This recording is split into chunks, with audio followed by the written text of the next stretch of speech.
Le Mucem est assis au bord de la ville, les pieds dans l'eau et Marseille dans les oreilles.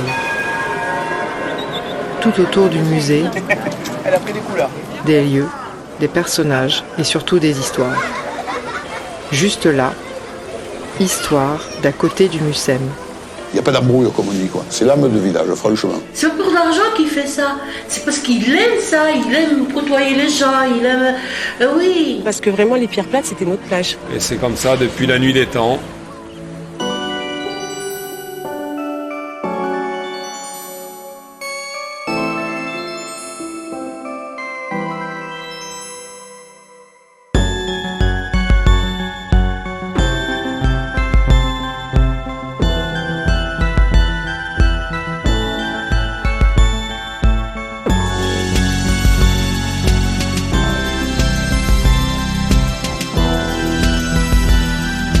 Épisode 4, Atlantic Jazz.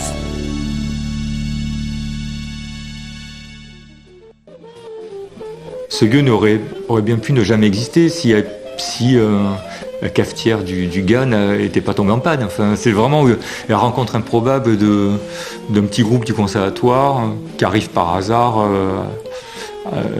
dans ce bar. Quand on parle du bar Atlantique, j'ai tendance à penser à Claude Djaoui.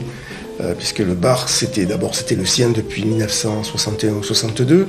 Il avait acheté le bar à l'époque où il travaillait avec Johnny Hallyday. Non, il y a quelque chose un peu du hasard heureux, quoi.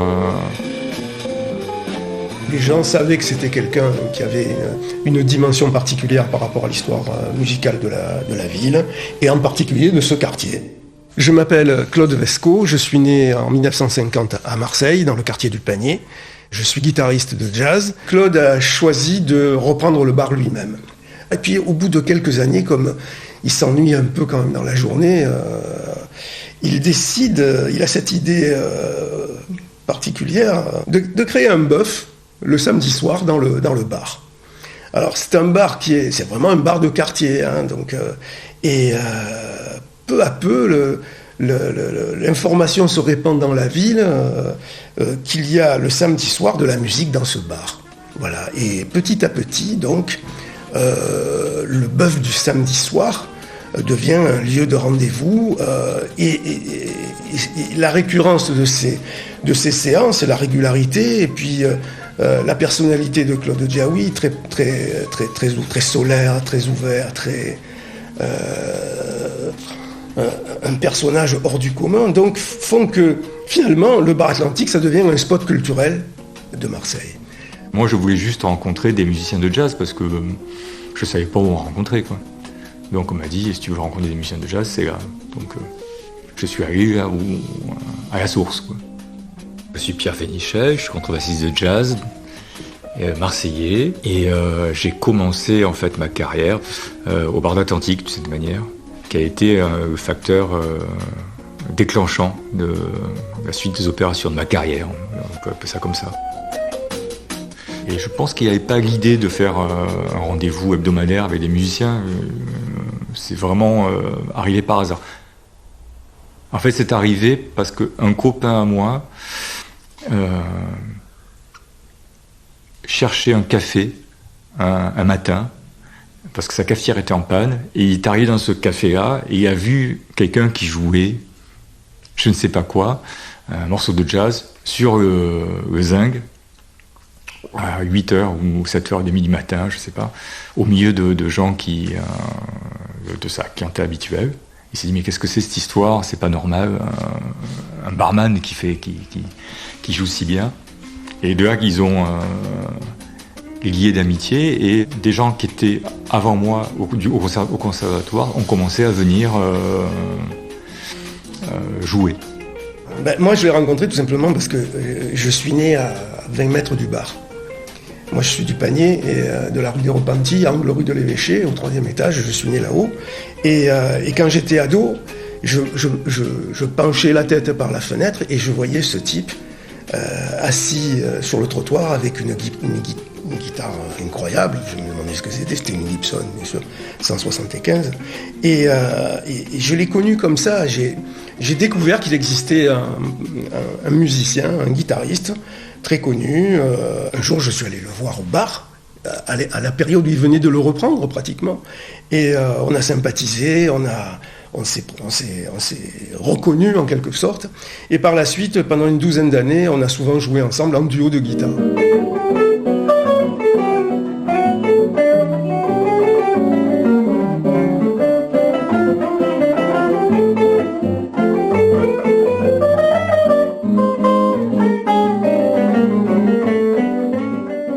Copains étudiants m'ont dit écoute, si tu veux faire du jazz, il faut absolument aller au bar d'Atlantique, rue de l'Évêché, juste à côté de l'Évêché donc.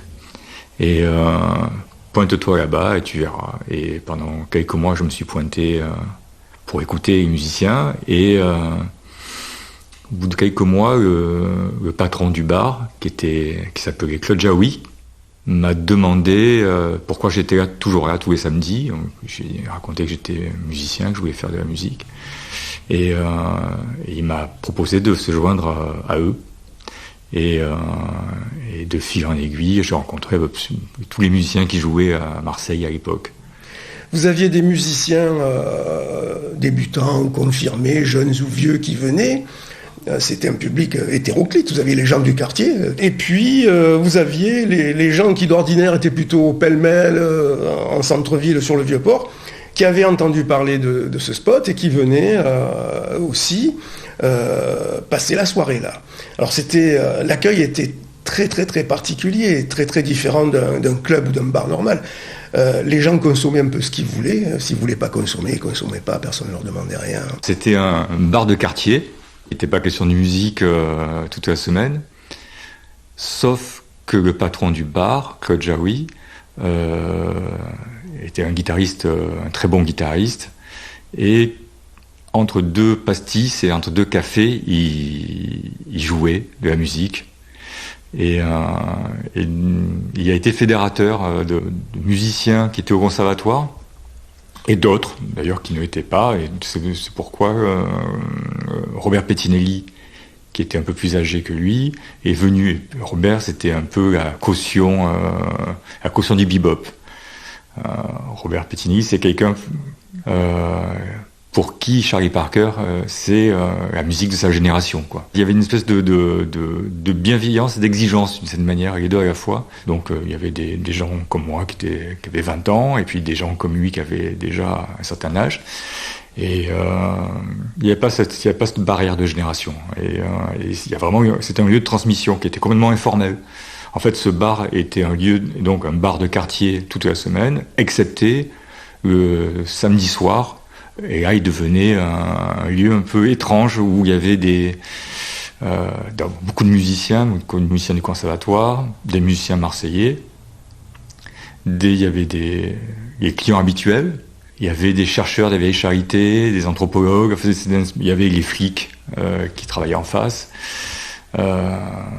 Donc c'était une espèce de mélange un peu improbable. Et du coup, j'ai appris comme ça, de samedi en samedi, notamment Robert ou Claude Jaoui nous disaient écoute, apprends ce morceau-là et reviens la semaine prochaine.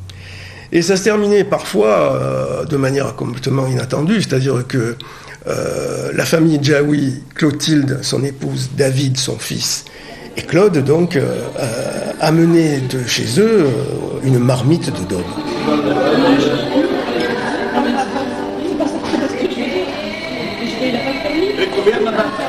Et ils partageaient cette daube, qui était excellente, avec tous les gens qui étaient dans le bar.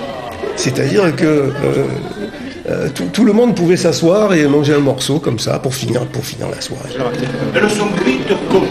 Elles sont très bien cuites. La daube, elle est... Ouais, bonne. Elle est bien cuite. Je me ferais damner pour une daube comme ça.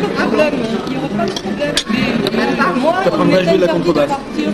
J'apprendrais même à jouer la contrebasse, à jouer moins fou. Au moment les plus forts, il y avait des gens qui étaient dehors, et c'était vraiment... c'était très très très très très très rempli, quoi. Il y avait des flics, donc on pouvait se garer en triple file le samedi soir, et les flics ne disaient jamais rien parce qu'ils venaient eux-mêmes boire des coups vers l'Atlantique. Donc du coup, c'était une espèce de bordel autorisé juste devant le bar de l'Atlantique, enfin rue de l'Évêché. Après, on faisait une grande tablée dans le bar. Il y avait même quelques clients perdus qui pouvaient se joindre à nous. Et il y avait quelque chose de vraiment familial, quoi. C'était la grande famille du jazz à Marseille, enfin la petite grande famille du jazz à Marseille. Il y avait des habitués, aussi bien du côté des musiciens que du public. Et ça donnait une espèce de cocktail, un cocktail vraiment sympathique. Il y avait une atmosphère, oui, je dirais, c'était quand même, on va dire, hard bop. Voilà, le style dominant, c'était plutôt hard bop. Ça jouait pas du New Orleans ou des choses comme ça. On était dans le répertoire, dans les standards plutôt de la deuxième partie du XXe siècle, dans le jazz. Il y avait beaucoup de guitaristes. Alors du coup, il y avait un tour. Il y avait peut-être une dizaine de guitaristes tous les samedis soirs qui prenaient leur tour pour jouer, pour faire le blues ou un autre morceau. Je me souviens vraiment du répertoire. C'était un répertoire très répertoire de jam, donc tous les musiciens connaissent. Des Feuilles Mortes, Bye Bye Blackbird, le blues, Anatole, des morceaux du Clinton, des morceaux de Charlie Parker. Mais Claude Jaoui était veillé vraiment, c'était la caution humaine. Il veillait à ce que tout le monde soit bien accueilli, quel que soit son niveau, son style, son goût. Chacun venait partager ce qu'il avait à partager. Lui, il était en fait, on va dire, de la rue Coutellerie. Sa mère tenait un restaurant dans cette zone, dans la rue Coutellerie. Donc lui, il a passé son enfance dans les bars, comme ça. Voilà. Une fois, on s'est baladé ensemble au panier en me disant, ouais, je suis né sur ce trottoir-là. J'aurais très bien pu mal tourner, mais la musique m'a permis de pas devenir un voyou, je sais pas, mais enfin quelque chose dans cet ordre-là, quoi. Voilà. Il y avait le côté rédempteur de la musique. Il est né dans ce qu'on a appelé le quartier réservé, qui a été détruit en janvier 1943, par la préfecture et les Allemands. Ce quartier réservé, si vous voulez, en 1865, le préfet de l'époque, Maupas, il décide de faire un peu comme dans les villes de garnison, un quartier dans lequel la prostitution est tolérée, et ce quartier se structure donc sur des décennies. Et donc Claude est né dans ce quartier. Et d'ailleurs, il a vécu aussi la démolition du quartier. Donc, ils ont dû partir pour se réfugier dans d'autres parties de la ville et attendre que ça se calme, c'est-à-dire la fin de la guerre. Il y avait son histoire, son épopée avec Johnny, avec Sylvie Vartan, avec Claude François, etc. Les gens le regardaient toujours comme une espèce de rescapé d'un âge d'or. Et il a gardé cette réputation. Il l'a gardé même maintenant, 12 ou 13 ans après son décès. C'était un autodidacte et il a appris la musique dans les bars, notamment dans le restaurant de sa mère, parce que, si vous voulez, il y a une espèce de tradition qui fait que, par exemple, il a appris avec les Corses et les Gitans, qui passaient dans les bars et qui tapaient la guitare un peu pendant un moment. Comme ça, il a appris tout seul. Et en fait, lui, son histoire, c'est qu'en 1958, il part faire son service militaire en Algérie. Et là, il est affecté comme musicien aux messes des officiers. Et donc, il apprend à jouer dans un contexte un peu professionnalisé. Et quand il rentre après son service militaire, il cherche du travail et il en trouve avec un rocker marseillais qui s'appelait Rocky Volcano. Je ne pense qu'à t'aimer, je ne pense qu'à t'aimer, pas d'autre qu'à t'aimer, tout le reste m'ennuie. Rocky Volcano, c'était un personnage extraordinaire, un chanteur dont Johnny Hallyday avait peur. Et le gars, il se roulait par terre, il était excellent. Et donc, il y avait une petite équipe autour de Rocky Volcano, dont Claude Jaoui. Et un jour, il y a un festival, ça doit être en 60, à Paris, et Johnny Hallyday repère le guitariste de Rocky Volcano et le débauche, ce qui lui a permis de faire un petit croc en jambe à Rocky Volcano, bon, et ce qui a ouvert la carrière à Claude Jaoui. C'est quelqu'un qui a appris avec un seul disque. Il y avait un disque d'un guitariste qui s'appelle Tal Farlow, et il m'a dit je l'ai écouté au ralenti, et j'ai appris avec ce disque-là.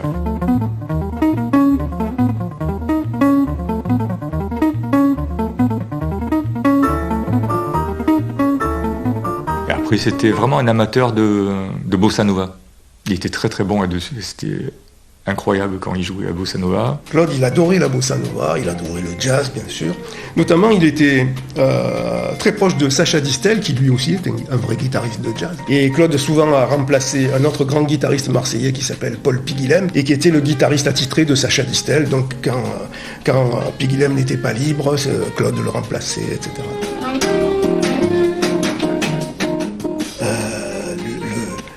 L'Atlantique, le bar Atlantique, c'était un spot culturel. C'était vraiment ça. D'ailleurs, les gens qui y étaient, ils en parlent toujours comme d'un âge d'or. C'était l'âge d'or de cette époque. C'était l'âge d'or du jazz d'après-guerre à Marseille.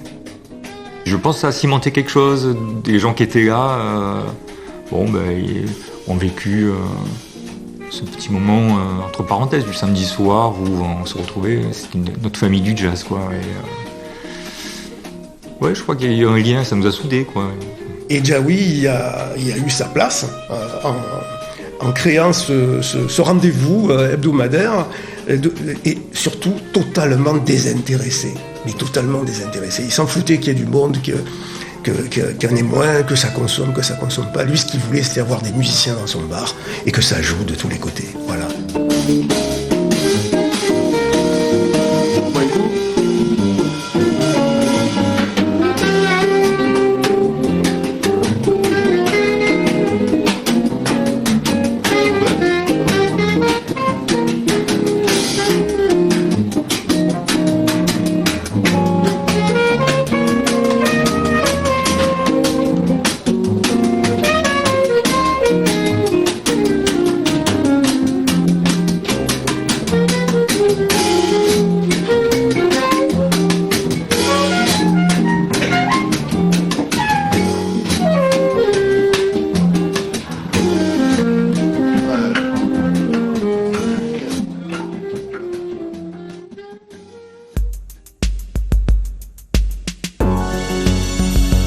C'était un épisode de Juste là, histoire d'à côté du Mucem, un podcast proposé par le Mucem, écrit et réalisé par Anne-Sophie Lebon et Philippe Pujol, mixage et sound design François Charrier, musique Jean-Michel Burgère.